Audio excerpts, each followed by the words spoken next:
মুকুট আপোনাৰ ওচৰলৈ গৈছোঁ আৰু দেখিবলৈ পোৱা গৈছে এইবাৰ অসম সাহিত্য সভাৰ নিৰ্বাচনক লৈ কালি দিনটোতো কেইবাটাও আচলতে বিতৰ্কৰ সূত্ৰপাত হৈছিল আৰু ইতিমধ্যে সভাপতি নিৰ্বাচিত হৈ গৈছে, সম্পাদক নিৰ্বাচিত হৈ গৈছে, উপসভাপতি নিৰ্বাচিত হৈ গৈছে। তাৰ পাছতো কিন্তু আসোঁৱাহ থকাৰ অভিযোগ উত্থাপন কৰিছে প্ৰাৰ্থী যিগৰাকী আছিলে ডক্টৰ উপেন ৰাভা হাকচামে। তেওঁ পুনৰ ভোট গণনাৰ বাবে পত্ৰ প্ৰেৰণ কৰিছে বুলি জানিব পৰা গৈছে। হয় পৰি ইতিমধ্যে এলডিটিভৰ দৰ্শকসকলে অৱগত হৈছে যে অসম সাহিত্য সভাৰ যি বিতৰ্ক, এই বিতৰ্ক পুনৰ আৰম্ভ হৈছে। কাৰণ এইবাৰ বিশেষকৈ কালি যি প্ৰচণ্ড মাৰপিটৰ ঘটনা সংঘটিত হৈছিলে, এই মাৰপিটৰ ঘটনা সংঘটিত হৈ সমগ্ৰ সাহিত্য সভাকে যি লগত জড়িত আৱেগ জড়িত হৈ আছে অসমৰ জনসাধাৰণৰ, সেইসকলে স্পষ্টভাৱে উল্লেখ কৰিছে এক নিৰ্লজ্জ ঘটনা সংঘটিত হৈছে। কাৰণ অৱশ্যে কালিয়ে প্ৰথম নহয় সাহিত্য সভাৰ মজিয়াত এনেধৰণৰ ঘটনা। আগতে সভাপতি পদৰ অন্যতম প্ৰাৰ্থী ডক্টৰ পৰমানন্দ ৰাজবংশীকেও এনেধৰণে এক প্ৰহাৰ কৰাৰ ঘটনা সংঘটিত হৈছিল। আৰু কালি প্ৰধান সম্পাদক পদৰ প্ৰাৰ্থী অজিত প্ৰসাদ শৰ্মাই এগৰাকী কাৰ্যনিৰ্বাহক সদস্যক প্ৰহাৰ কৰাৰ অভিযোগ উত্থাপন হৈছে বা এইসমূহ দৃশ্য সাংবাদিকৰ কেমেৰাতো বন্দী হৈছিলে। আৰু এই বিতৰ্কৰ মাজতে যেতিয়া ভোটগণনা প্ৰক্ৰিয়া আৰম্ভ হয়, এই ভোটগণনা প্ৰক্ৰিয়া আৰম্ভ কৰাৰ ক্ষেত্ৰত যি অসম সাহিত্য সভাৰ উচ্চ ক্ষমতা সম্পন্ন সমিতি আছে, বিশেষকৈ সাহিত্য সভাৰ সভাপতি পদৰ কাৰণে যি প্ৰক্ৰিয়া অনুসৰি উচ্চ ক্ষমতা সম্পন্ন সমিতিয়ে এই প্ৰক্ৰিয়া তেওঁলোকে সম্পন্ন কৰিবলৈ কমেও 4 ঘণ্টা সময় লোৱা বুলি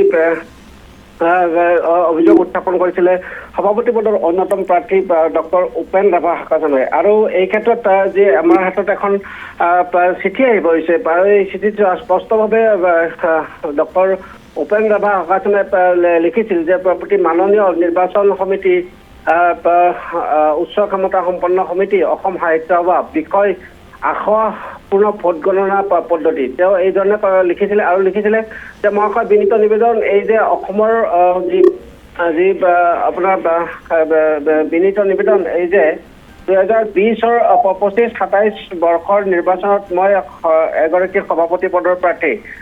আজি 29/12/24 ইংৰাজী তাৰিখে কামৰূপৰ দদৰাত ভোটগণনা প্ৰক্ৰিয়া কিছু আসোঁৱাহপূৰ্ণ দেখা গৈছে। ইয়াৰ ভিত্তিতে নিম্নোক্ত আসোঁৱাহসমূহ দাঙি ধৰা হ'ল।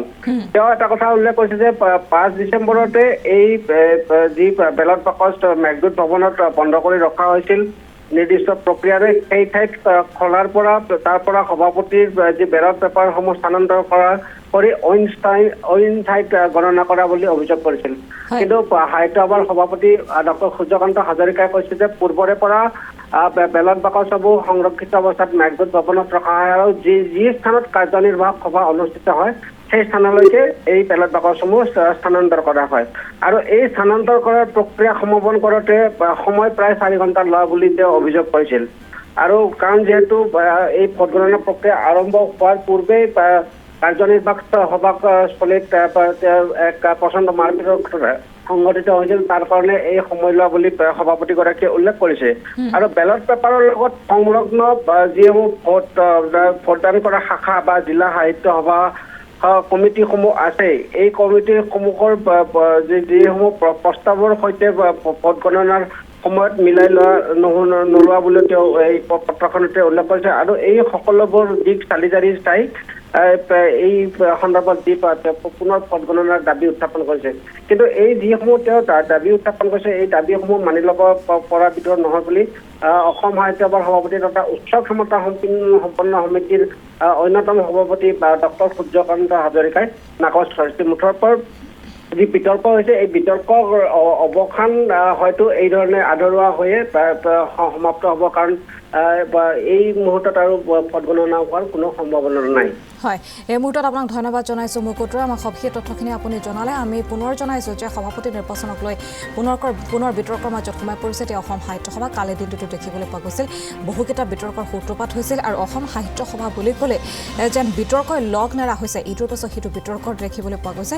এবাৰ ভোট গণনা পদ্ধতিক লৈ আসোঁৱাহৰ অভিযোগ উত্থাপন কৰিছে। সভাপতিৰ বেলট পেপাৰ অন্য ঠাইলৈ নি গণনা কৰাত আপত্তি দৰ্শোৱা পৰিলক্ষিত হৈছে।